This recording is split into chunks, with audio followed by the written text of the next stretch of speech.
Welcome, Birds fans. Let's talk more Packers run game, which may apply to us. Now, with counter and power, two C gap alley gap run plays. You have a front side linebacker and an edge. The front side linebacker here would be 32 to the left of your screen, and the edge would be 11 a little farther left up on the line of scrimmage. And with power and counter, you want to kick out the edge with some sort of puller or lead blocker, and then have somebody curl up field and catch second puller catch number 32, the front side linebacker. The rest of the offensive line and the other blockers divvy up how they're going to get the backside linebacker, which is number 56. There's a third way to do power and counter, and it's long trap. It's basically a blend of power and counter and trap. Now, with trap, you have a guard pulling, could be a guard, could be a tight end, could be a fullback, and they catch the defensive tackle who's penetrating, who's left unblocked. Like, say, 99 on the left side of the line of scrimmage here would penetrate, be totally unblocked, and think that he's about to make a play, get overzealous, penetrate deeper in the backfield, and then somebody whacks him. They earhole him, basically. That's a typical trap play. But in long trap, the guard pulls out and doesn't block a defensive tackle. He goes all the way down the line of scrimmage and kicks out the edge, number 11. Now, in typical versions of counter, that's what happens as well. But there's no second puller here. There's just one. And there's advantages to that. First, I'll say advantage number one is you have a guard kicking out a defensive end. If it's a bigger, more powerful, or more physical defensive end, it's a matchup advantage against your tight end. So it may be nice to have your guard pulling out and kicking out that defensive end instead. Another advantage is if their edge is aggressive and really coming downhill on slants or just penetrating gaps, or if he sees he is unblocked, he aggressively comes in. Well, that's even more reason why you might want a guard to do it instead of an H-back, with a little bit more physics on your side as an offense. A trap helps negate the aggressiveness of the defensive end, uses that aggressiveness against him, because if he comes in too far and the guard whacks him, you could just bounce around the outside and it could become a further outside run than it's initially drawn up. Now, who's then going to block 32, the front side linebacker, if there's only one puller instead of two? Well, the answer is this tight end. He's going to fake like he's going to block 11, which in theory is going to cause 11 to pause slightly and give your guard time to get over and kick him out. And it's a more direct path and a more efficient path to that tight end than typical counter wrapping all the way around the line of scrimmage and climbing up. So it's quicker developing and frankly an easier block for your tight end to execute. And his momentum won't be carrying him on a curve with his force vector pointing out to the sideline as he's climbing up to block the linebacker. Instead, it's just a dead-on, straight-on block. So those are some of the advantages of long trap. You can trap a aggressive defensive end. You get a guard against a defensive end instead of an H or instead of a tight end. And your tight end gets a more direct path to blocking the front side linebacker, which could be an easier block for him. Still, the run is intended to go up this C-gap alley. Now, power, counter, long trap, they're all part of the same series of plays, most likely in the Packers playbook. I know counter and power are. I don't know if long trap is or not, but most likely it is because the blocking rules for the non-pulling offensive linemen are the same every time, seemingly almost exactly the same from one play to the next. Now, looking to the backside of the line, on the right side of the screen, you have 95 and 98, the backside of the run play.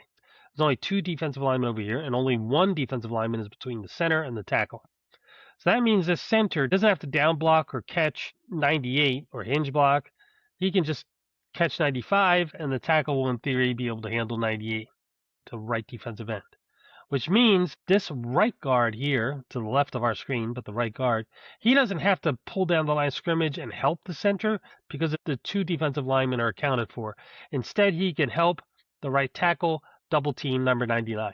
The first thing you'll see the right guard do is a little duo step. Look at his inside foot. He steps inside quickly. That's to protect this inside gap in case there's a slant or a run pressure right up that gap. You don't want to allow immediate penetration to screw up the play. So even though you intend to double team, you are going to protect that interior gap first and then come right down on the double team. Now, the right tackle does not do that duo step because he's not protecting a backside gap. He wants that gap to be like an open door so 11 comes in and gets trapped. So he does not take an outside step. He goes right down into 99. Now, ideally, You would turn 99. This tackle would be a little bit more on the outside shoulder of 99, and they'd kind of wall him off better and block him more down the line of scrimmage. That doesn't happen here. That's okay. Also, ideally, they get more vertical movement on him, and then one of the two blockers here would peel off and get the backside linebacker 56.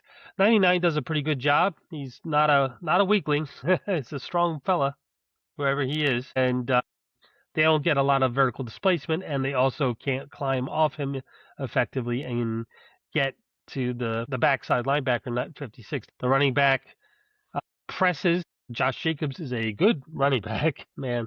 He presses his block and makes it look like here's his block right here. He presses it and hesitates it like he's going to go back towards his left or to the right of our screen. And he does that just to manipulate 56, the backside linebacker. And it works. He makes 56 go to the right. Then the part of the double team is able to climb off and catch him. And Josh Jacobs goes the other way, right into that C-gap alley. So he fakes these, not going into the C-gap alley, Josh Jacobs, and then goes into it, jukes that backside linebacker. So if you have a good running back, that can help with certain failures in your run blocking, schematically and execution-wise, because the other guys get paid too. And they get a nice 8-yard gain on first down. So let's do this in slow motion so you can see how the blocks develop a little better. You're going to see the guard pull, the center down blocks on 95, the tackle down blocks 98. It's more like a hinge block than down block. They're just preventing penetration from the backside. These two guys are on the double team over here.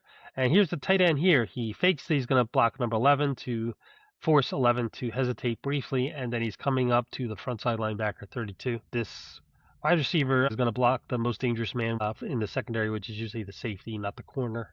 On power runs and on gap runs, you tend to want to leave the cornerback unblocked if possible. They're the least likely player to make a strong tackle on the running back. Boom. The pulling guard traps number 11. Number 11 does the little, oh crap, fetal position here. Probably should keep his head up so he doesn't get hurt.